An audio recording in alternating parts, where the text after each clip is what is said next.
Hello అండి, అందరికీ నమస్కారం. I'm doctor Akshita Reddy, consultant ENT at Onus robotic hospitals, Champak. So ఇవాళ నేను మీకు ఎక్స్ప్లెయిన్ చేసే టాపిక్ ఏంటంటే ఇయర్ బడ్స్. అసలు ఇయర్ క్లీనింగ్ ప్రాక్టీసెస్ ఏంటి, సేఫ్ ప్రాక్టీస్ ఏంటి, ఇయర్ బడ్స్ ఎందుకు యూజ్ చేయకూడదు. చాలా మంది డాక్టర్స్ ఇయర్ బడ్స్ యూజ్ చేయకండి చేయకండి అని చెప్తారు, కానీ ఈ వీడియోలో అసలు ఇయర్ బడ్స్ అనేవి ఎందుకు యూజ్ చేయకూడదు అన్న దానికి రీజనింగ్ అనేది చెప్తాను. సో ఇయర్ బడ్స్ అనేవి ఎందుకు యూజ్ చేయకూడదు. ఫస్ట్ థింగ్, మన ఇయర్ అనాటమీ అనేది చాలా చిన్నగా ఉంటుంది. అంటే ఇట్ ఈస్ వెరీ నారో. మనం ఎండోస్కోపీ లేదంటే మైక్రోస్కోపీ యూజ్ చేసి కానీ మనం దాన్ని సెట్ చేయలేమన్నమాట. లేదు అంటే ఏంటంటే, మనం యూజువలీ ఇయర్ బడ్స్ పెట్టినప్పుడు ఆ ఇయర్ కెనాల్ ఏదైతే ఉందో దాని లోపల వ్యాక్స్ ని ఇంకా డీప్ గా పుష్ చేస్తాం అనమాట. సో అలా పుష్ చేయడం వల్ల ఏమవుతుంది అంటే ఇంకా ఇంపాక్షన్ అనేది పెరుగుతుంది. సో ఉన్న వ్యాక్స్ ఇయర్ డ్రమ్ దగ్గరికి పోయి, ఇక్కడ ఇయర్ డ్రమ్ ఉందనుకోండి, సో ఇయర్ డ్రమ్ దగ్గరికి పోయి చేరుకునే ఛాన్సెస్ కూడా ఉంటాయి. నెక్స్ట్ థింగ్ ఏంటంటే ఈ ఇయర్ కెనాల్ లో ఉండే స్కిన్ అన్నమాట. సో ఆ స్కిన్ అనేది చాలా డెలికేట్ గా ఉంటుంది మీకు. అది మీరు స్క్రాచ్ చేసినా గానీ ఏది చేసినా గానీ ఆ కాటన్ బడ్స్ వల్ల చేస్తే ఇన్ఫెక్షన్ అయ్యే ఛాన్సెస్ ఉంటాయి అన్నమాట.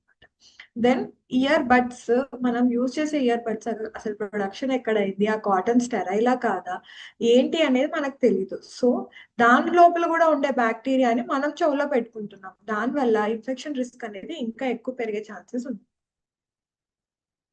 సో అసలు ఇయర్ వ్యాక్స్ ఎందుకు తీయకూడదు, తీయకపోతే ఆ డర్ట్ అనేది లోపల అక్యుములేట్ అయిపోతుంది. వ్యాక్స్ అనేది అక్యుములేట్ అయిపోతే ఎలా అది తీయడం, ఏం చేయాలి అనేది చాలా మందికి ఉండే డౌట్ అనమాట. సో దీని గురించి తెలుసుకోవాలంటే ఫస్ట్ ఇయర్ లో ఉండే న్యాచురల్ మెకానిజమ్స్ ఏంటి అనేది అర్థం చేసుకోవాలి. సో మన ఇయర్ లో లోపల సెల్ఫ్ క్లెన్జింగ్ మెకానిజం అంటాం. అంటే మన ఇయర్ కెనాల్ ఏదైతే ఉందో, ఫర్ సపోజ్ ఇది కెనాల్ అనుకోండి, దీని లోపల వ్యాక్స్ లోపల బయట నుంచి లోపలికి వెళ్ళి మళ్ళీ బయటికి వచ్చేలాగా డిజైన్ అయింది. దీన్ని కన్వేయర్ బెల్ట్ మెకానిజం అని కూడా అంటాం. సో మనం ఇది మూవ్ చేసినప్పుడు, జా అనేది మూవ్ చేసినప్పుడు ఆటోమేటిక్ గా అది అవుట్వర్డ్ కి పుష్ చేయడానికి ట్రై చేస్తుంది. And wax is always a protective structure. అంటే లోపల ఇయర్ డ్రమ్ కి ముందు ఉండే ప్రొటెక్షన్ వ్యాక్స్ అన్నమాట. సో లోపలికి ఏదైనా ఆర్గానిజం, ఇన్సెక్ట్ లాంటిది ఎంటర్ అయినా, లేదంటే చిన్నపిల్లలు ఎస్పెషలీ ఫారెన్ బాడీస్ చెవులో ఏదో ఒకటి పెట్టుకోవడానికి చూస్తారు, అలాంటివి జరిగినా కానీ ఇమ్మీడియట్ గా ఆ వ్యాక్స్ అనేది దాన్ని ట్రాప్ చేస్తుంది. So it is like a natural protective mechanism for your body. And అది తీయడం వల్ల కాంప్లికేషన్స్ తప్పితే మీకు జరిగే అడ్వాంటేజ్ అనేది ఏమీ ఉండదు. సో దీని వల్ల ఇంకేమేమి అవ్వచ్చు ఈ వ్యాక్స్ క్లీనింగ్ వల్ల అనేది చూద్దాం. First thing, hearing loss. So wax అనేది కరెక్ట్ గా తీయలేదు అని అంటే అది లోపలికి ఎక్కువ ఇంపాక్షన్ అయితే కండక్టివ్ లాస్ అంటాం. అంటే ఇయర్ డ్రమ్ పైన అది అక్యుములేట్ అయిపోయి ఆ సౌండ్ వేవ్స్ అనేవి లోపలికి పోకుండా చేస్తుంది. సో దట్ హియరింగ్ లాస్ చాలా ఎక్కువ ఛాన్సెస్ కూడా ఉంటాయి. సెకండ్ థింగ్ ఏంటంటే, చూడకుండా ఇలా తిప్పేస్తూ ఉంటారు ఇయర్ బడ్స్ అనేవి. చాలా మంది ఇయర్ బడ్సే కాదు, పెన్స్, పెన్సిల్స్ ఇలాంటివి కూడా వాడుతుంటారు.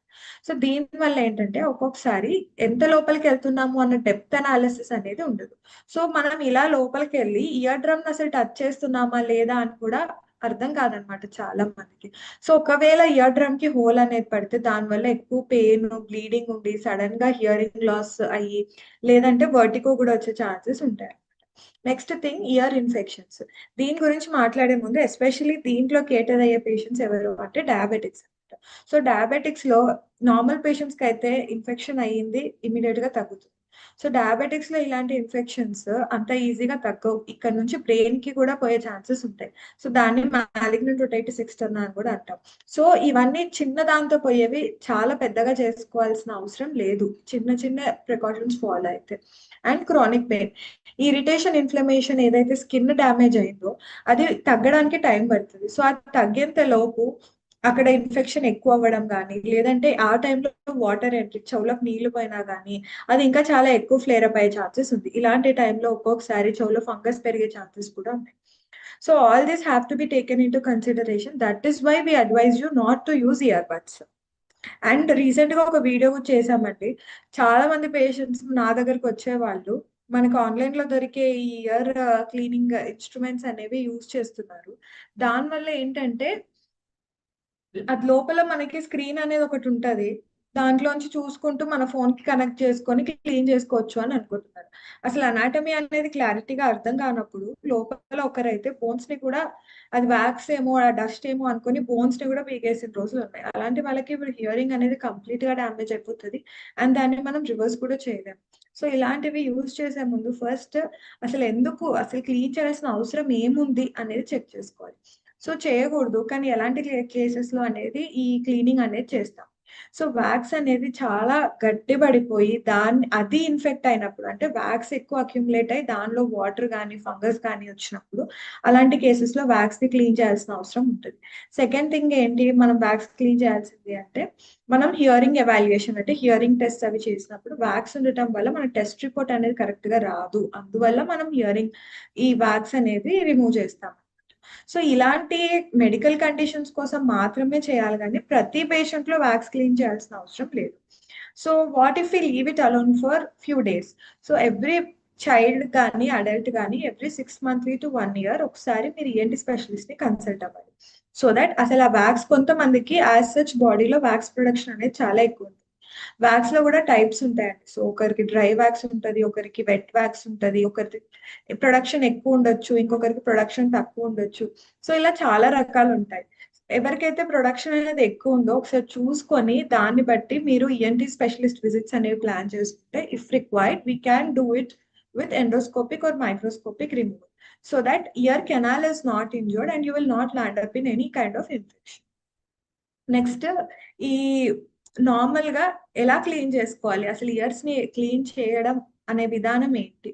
ఏం లేదు, లోపలికి ఏమి పెట్టకూడదు. చెవు లోపలికి జస్ట్ డ్రై కాటన్ క్లాత్ తీసుకొని మీకు కనిపించే ఈ పార్ట్ మాత్రమే మీరు క్లీన్ చేసుకోవడానికి ట్రై చేయాలి.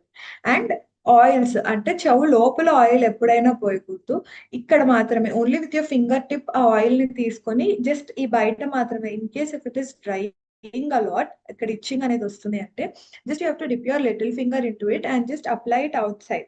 బయట మాత్రమే అప్లై చేయాలి, లోపల పెట్టాల్సిన అవసరం లేదు. And whenever required you have to visit an ENT specialist for wax removal. So normal గా జెంటల్ ఇయర్ క్లీనింగ్ అనేది ఎలా చేసుకోవాలి అనేది చెప్తాను. After whenever taking hair wash try to use ear plugs or cotton so that water will not enter inside your ears. Especially ఎవరికైతే ear infections ఉన్నాయో, ముందు ear drum లో హోల్ ఉంది అని డయాగ్నోస్ అయిన వాళ్ళు ఉన్నారు, all these people should be very much careful about it. Water should not enter and when ever you're going for swimming and also you should take all these precautions. So water enter అవ్వకుండా చూసుకోవాలి. Just in case water enter అయింది అని అనిపించినా కానీ you should not put anything inside. ఈ బయట కనిపించే part మాత్రమే మనం క్లీన్ చేసుకోవాల్సి ఉంటుంది, అది కూడా use proper dry cotton cloth use చేయండి, అప్పుడు మాత్రమే మనం ఇన్ఫెక్ట్ చేయకుండా ఉంటాము. And if it is so dry and if you're feeling itching over there, then you can just put your little finger into the oil and just wipe it over here so that it is not completely dry. ఓకేనా? So మీరు ENT దగ్గరికి ఎప్పుడు రావాలి అంటే hearing అనేది వినిపించడం తగ్గిపోయింది, బయట సౌండ్స్ అనేవి వినిపించట్లేదు అన్నప్పుడు ఏంటంటే వ్యాక్స్ ఉందా లేదా అని ఫస్ట్ చెక్ చేసుకోవాలి. ఈ విషయంలో ఇంకో పాయింట్ మెన్షన్ చేస్తానండి. చాలా మంది వ్యాక్స్ ఉందేమో అనుకుని వ్యాక్స్ డ్రాప్స్ అనేవి యూజ్ చేసి వస్తుంటారు నా దగ్గరికి, చూస్తే అసలు వ్యాక్సే ఉండిండదు. అలాంటి కేసెస్ లో ఎప్పుడైనా వ్యాక్స్ లేదు ఆ కెనాల్లో అన్నప్పుడు మనం ఇయర్ డ్రాప్స్ అనేవి యూజ్ చేస్తే డైరెక్ట్ డ్రాప్స్ ఇయర్ డ్రమ్ ని హిట్ అయ్యే ఛాన్సెస్ ఉంటాయి. సో ఇలాంటి కేసెస్ అస్సలు మీరు ఇయర్ డ్రాప్స్ అనేవి యూజ్ చేయకూడదు మీ అంతటా మీరు. First you have to seek a professional. అంటే మీరు ఒక ఈఎన్టీ స్పెషలిస్ట్ దగ్గరకు వస్తే అసలు నిజంగా వ్యాక్స్ ఉందా లేదా, దానివల్ల మీకు ఏమైనా ప్రాబ్లం ఉందా అనేది తెలుసుకుంటాం. ఒకవేళ వ్యాక్స్ రిమూవల్ ఇస్ నెసెసరీ అంటే ఆ డ్రాప్స్ మ్యాండేటరీ ఆర్ నాట్, అంటే ఆ డ్రాప్స్ అనేవి ఎందుకు వేస్తామంటే వ్యాక్స్ సాఫ్ట్ అవ్వడానికి. దీన్ని చాలా మంది వ్యాక్స్ ఉంది అని ఊహించేసుకొని వేసేసుకొని వస్తుంటారు, చూస్తే వ్యాక్సే ఉండి ఉండదు అండ్ లోపల ఇన్ఫెక్షన్ పెరిగిపోయింది. అండ్ కంటిన్యూస్ గా ఇయర్ పెయిన్ వస్తుంది, డిస్కంఫర్ట్ గా ఉంది అన్నప్పుడు you definitely have to come for a checkup. And లోపల రెడ్నెస్ స్వెల్లింగ్ ఇవన్నీ పెరిగినా, లేదంటే చెవులోంచి చీమ్ లాగా లేదా నీళ్ళలా కారినట్టు అనిపించినా you should definitely visit an ENT specialist. So ఈ కామన్ ఇయర్ బడ్స్ యూజ్ చేస్తే ఇది అవుతుంది అన్న దానికి, so today we have remove that myth from you. So you need not clean inside your years, that is a myth. Clean చేస్తాము years అంటే it is the same thing like intestines. రోజు పేగులు తీసుకొని ఎవరు క్లీన్ చేసుకోరు, stomach ని ఎవరు clean చేయరు. The same way ear is a self-cleansing organ, so you're not supposed to clean your ears. And ఈ మధ్య రీసెంట్ గా వచ్చిన ట్రెండ్ ఏంటంటే ఇయర్ క్యాండ్లింగ్. ఏదో హాట్ క్యాండిల్ తీసుకొచ్చి అక్కడ పెట్టేస్తారు, దానివల్ల ఇయర్ అంతా లోపల వ్యాక్స్ అంతా బయటకు వస్తుంది అని చూపిస్తున్నారు. That is a very dangerous practice which is being done. So దానివల్ల సివియర్ బర్న్స్, ఇయర్ డ్రమ్ కూడా రప్చర్ అయిన కేసెస్ చాలా ఉన్నాయి. అండ్ ఇయర్ వ్యాక్స్ లేకపోతేనే చెవులు బాగుంటాయి, వ్యాక్స్ ఉండడం డర్ట్ అనుకోవడం ఒక పెద్ద మిత్.